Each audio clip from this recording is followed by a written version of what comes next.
good practice today.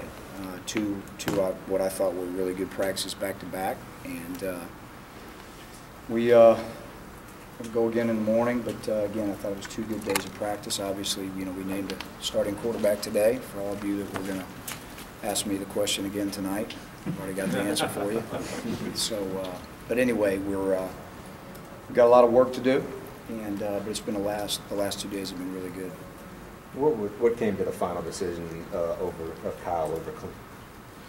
Well, it was an evaluation it was a comprehensive evaluation of a lot of things, and again, as I've said before, we're always going to choose the one that we think gives us the best chance to win, and we think Kyle is that. We're excited about it. We've got a lot of confidence in him, and again, it's the whole body of work. Dating even back to last year, getting some playing time and being effective in his role then. So it's not like he has never played in a game. But it's everything. It's that. It's spring ball. It's the accumulation of reps in training camp. And so, again, a very comprehensive evaluation and assessment, and Kyle won the job. Gene, you said you never wanted to put a time frame on it, but a week and a day or 2 days before the first game, were you kind of looking at this date, or if Kyle or Clint would have won the job earlier, would you have announced it, or did you want to give it this much time to kind of? No, I think always the earlier the better. But again, we wanted to be very thorough in our assessment, and we had it scheduled out where there were several scrimmages that we really wanted to evaluate. There were several practices after the scrimmages that we wanted to evaluate, and this week was a good work week. This week was planned out in advance of being a very heavy workload this week, and we felt again that we were going to put the quarterbacks in situations where it was good to evaluate. It was easy to evaluate. So it's always sooner the better. We know that, but again, we weren't ready to make a decision on it until now. How did Clint take? Clint was good. Clint was good. It was very businesslike, and it was very matter of fact, and he's very disappointed, obviously, but he handled it well, and Kyle handled it good, but it's pretty straightforward and pretty businesslike. Was it an even battle? I mean, Clint was battling that shoulder in, or soreness, and what it was. Would you have liked to see Clint a little bit more healthy, or? Well, we would have. There's no question about it. We'd have liked to seen him, be able to take more reps. I think that's the biggest part of having a little bit of a shoulder bump and bruise is that you lose reps and you lose time, and Kyle was able to work and push his way all the way through, and again the accumulation of reps mattered.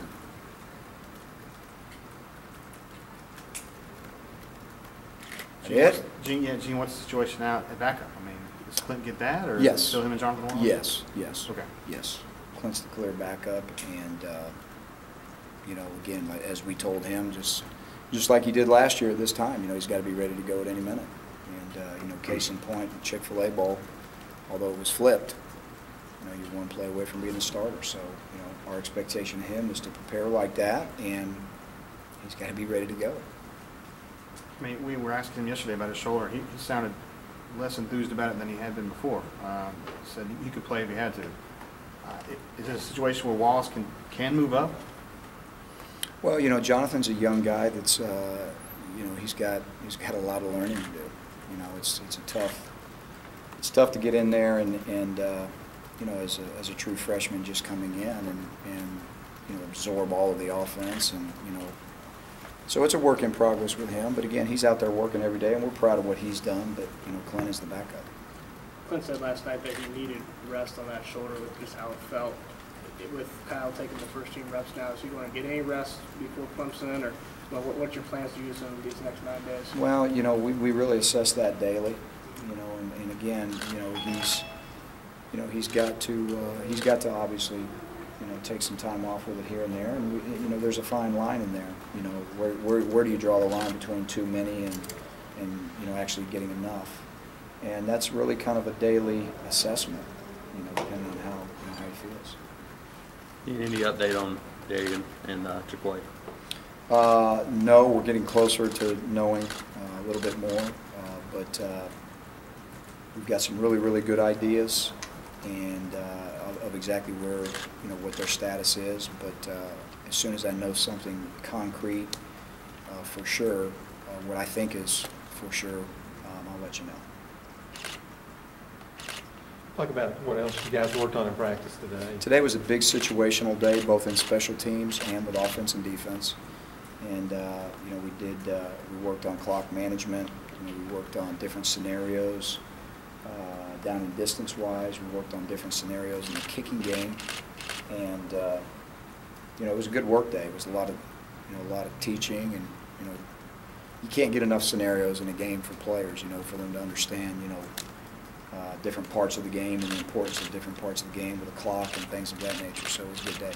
Has their mindset changed a little bit? I know they're banging on each other, but now that they're actually focusing on an opponent, has their mindset changed into game weekend? You know, I think that I don't think there's any question. Yes, I mean, obviously they know it's right around the corner, and they know what the time limit is here before they play on a Saturday night. But you know, we're still doing a good amount of work against each other, and we need that. We've got to keep sharpening our tools when it comes to you know, again, blocking, tackling, and things of that nature. So we're weaning into it.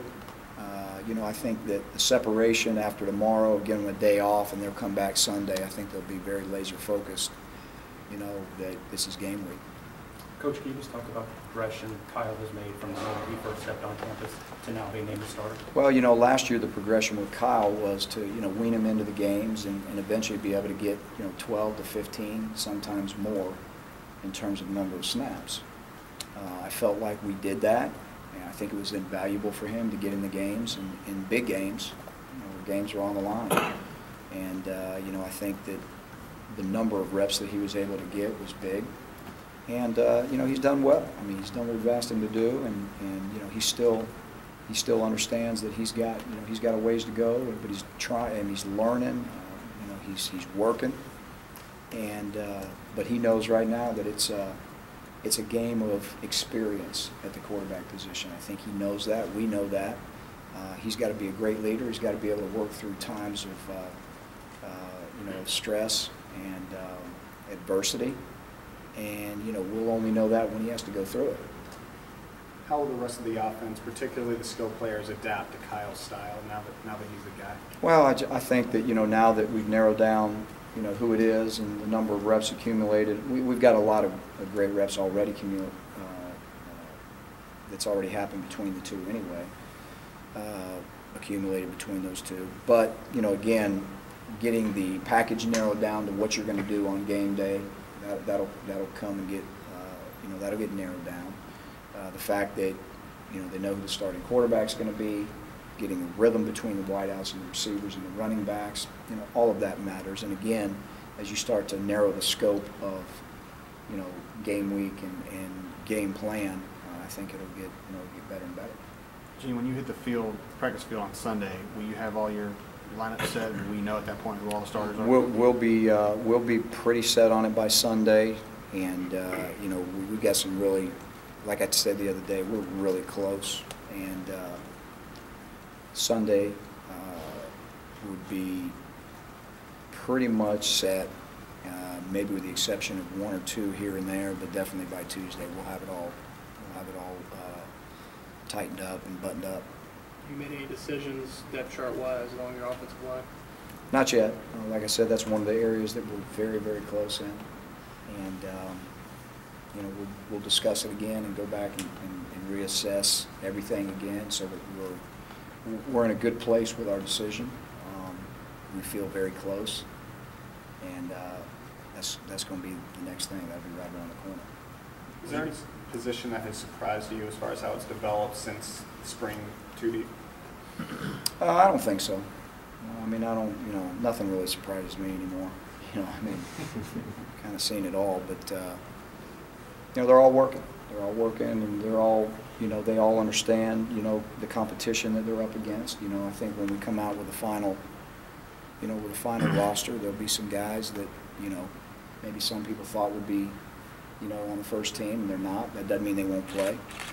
But, again, there's been a lot of competition out there, and we're going to play who we think gives us the best chance. Can you talk about the tailbacks and how they're doing? Getting a little healthier. That's number one.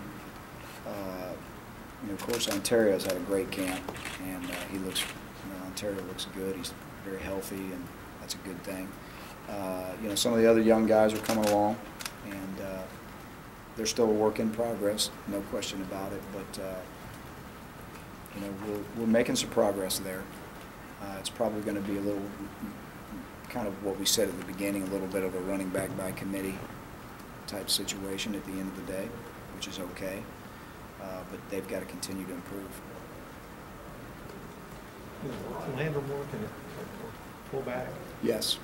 Chris Landon, we moved him over to the fullback position on offense, and you know, he's trying to learn that, and you know, he's done a nice job up to this point, but there's a lot of learning, and so we thought that he could give us some help. You know, he played offense in high school. He's an effective offensive player in high school, so we just thought that's where we needed some help, and he's, you know, he's trying to learn everything and give us some, you know, assume that role. Does he like playing offense? I think he does. I really do. I think that, you know, again, he's not new to it. You know, he played it in high school, so it's not, you know, it's not totally out of his comfort zone. He knows he has a lot to learn, but, you know, he showed some flashes of you know, being effective at that position. So we'll continue to work it.